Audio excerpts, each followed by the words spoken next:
Welcome to this explainer. If you've ever stared at a concurrent schedule question and felt that wave of absolute panic set in, you are in the exact right place. Today, we're diving into the matching law. It's literally the single most testable quantitative principle on the BCBA exam. And we're going to break down both the formulas and the real-world behavioral analysis behind them, so we can turn all that confusion into total calculation confidence. All right, let's jump straight in. We've got to talk about what I like to call the silent score killer. There is this huge, dangerous trap that catches so many students. The assumption that humans act like calculating robots, always choosing the absolute best option to maximize their payout. But as we're going to see, real-world behavior is beautifully, predictably irrational. So, Section 1, Cracking the Matching Law. To beat that trap, we first have to build a rock-solid foundation on the core theory. It all boils down to this one absolutely crucial equation. The proportion of behavior you emit, it is going to directly equal the proportion of reinforcement you get back. It's a gorgeous concept when you really think about it. You are essentially perfectly balancing the scales between the effort you're putting out and the payoff coming back to you.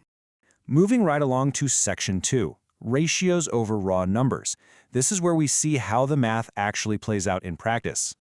Here's the trick. If you start obsessing over raw, absolute numbers, you are going to get totally lost. It is all about ratios. Imagine alternative 1 is a task that's giving a student exactly 75% of their total daily praise, right?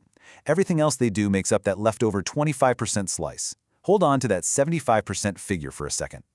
So, what does the law say happens next? Well, your behavior just naturally follows suit. You're going to subsequently emit exactly 75% of your responses to that same alternative 1. The reinforcement proportion perfectly, totally dictates your response proportion. It's simple math, sure, but the implications are huge. When the dust finally settles, your behavior, that B1 variable, balances out perfectly with the reinforcement, R1. Nail down this ratio, and you've basically got the cheat code for predicting behavior across any concurrent schedule. But of course, things get messy. That brings us to Section 3, Perfect Match versus Reality. Now, in a pristine, ideal theoretical world, the one you read about in textbooks, we'd see a perfect match. Your behavior aligns flawlessly with the reinforcement. They are totally equal. And you need to know this because this perfect equality is your baseline. But guess what? The exam is going to test you on reality, and reality is messy. Enter undermatching.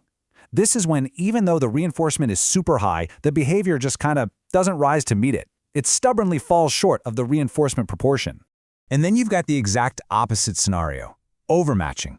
This is where the emitted behavior disproportionately blows way past the actual reinforcement provided. It just shoots right over it. So why does this happen? That's Section 4, Diagnosing Behavioral Noise. Figuring out the why here is the ultimate test of your skills as an analyst. What is pulling the strings behind the scenes? Well, undermatching usually pops up when the lines get blurred. Think about switching costs. Like, maybe it's literally just too much physical effort to switch between alternatives. Or poor discrimination, where the individual just can't clearly tell the difference between the schedules.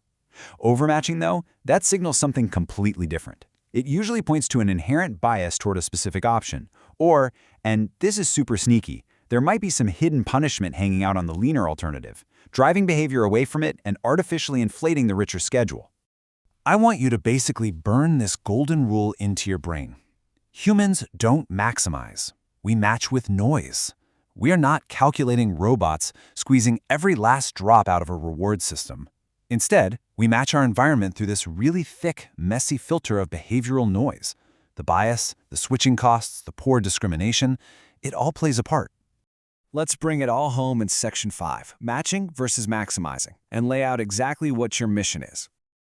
When you're staring down those tricky concurrent schedule vignettes, and you absolutely will be, here is your game plan. First, figure out why the noise exists. Hunt for those switching costs. Look for that bias. Second, whatever you do, do not force artificial equality on the data.